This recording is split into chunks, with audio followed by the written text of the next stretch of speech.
Não sei se você já viu em algum lugar um adesivo falando mais ou menos assim: ele é o quarto homem da fornalha, ele nos livrará da fornalha ardente de fogo.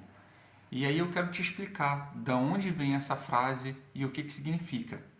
E para poder te explicar, eu vou entrar no livro de Daniel, na Bíblia, capítulo 3, versículo 17, e diz assim: Eis que o nosso Deus, a quem nós servimos, é que nos pode livrar. Ele nos livrará do forno de fogo ardente e da tua mão, ó Rei.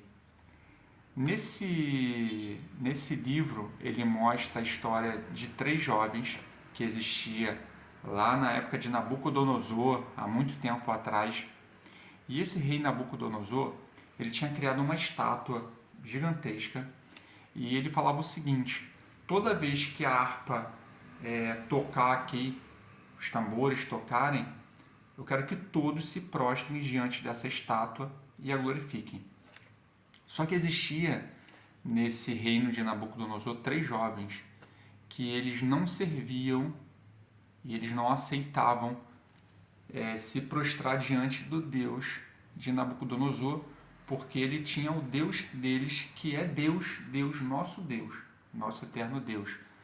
Então ele não aceitava, ele achava que não tinha que prestar louvores para outros deuses se ele tinha o próprio Deus dele. E aí o rei mandou chamar eles três, chamou e falou com eles: olha, se vocês, quando eu tocar a harpa, tocar os tambores, os instrumentos, vocês não se prostrarem a adorar o meu Deus, vocês vão ser lançados na fornalha ardente de fogo e eu vou aquecer ela 6, 7 vezes mais do que o normal e eu vou lançar vocês lá. E eles falaram isso aqui para o rei: você pode lançar a gente lá, e Deus, o meu Deus, o nosso Deus, ele vai livrar a gente dessa fornalha ardente de fogo. E assim o rei o fez. Ele tocou os instrumentos, eles não se prostraram diante dos deuses daquele rei, e ele chamou seus soldados, aqueceu a fornalha e lançou os três jovens lá. E olha que engraçado, quando esses soldados do rei eles foram lançar os jovens lá, os soldados que lançaram os jovens lá, eles se queimaram, eles morreram só de colocar lá. E quando jogaram os jovens lá, o rei foi olhar dentro da fornalha, provavelmente devia ser uma parte de vidro que conseguia ver lá dentro, e tinham quatro pessoas dentro da fornalha dançando e correndo e lá dentro. E ele falou assim: mas como assim? Se eu coloquei três jovens lá e como tem quatro? Porque esse quarto homem que estava lá era Deus, era nosso Deus. Sabe por quê?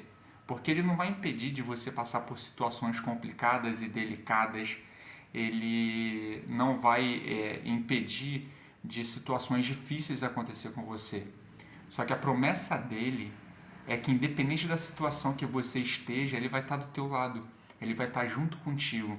Todo fardo, todo peso ele vai carregar junto com você. Então não importa o que você esteja passando hoje, o que você precisa é confiar. Confiar que Deus vai estar do teu lado, ele vai estar lutando junto com você. Toda essa situação ele vai estar passando junto com você. E você vai ficar bem. Assim como os três jovens, eles saíram de lá, nem a roupa deles foi queimada. Saíram de lá intactos. E o rei Nabucodonosor, ele passou a ter aqueles três jovens como referência. É isso que Deus faz quando a gente confia e quando a gente entrega a nossa vida nas mãos dele. Eu convido você a fazer o mesmo.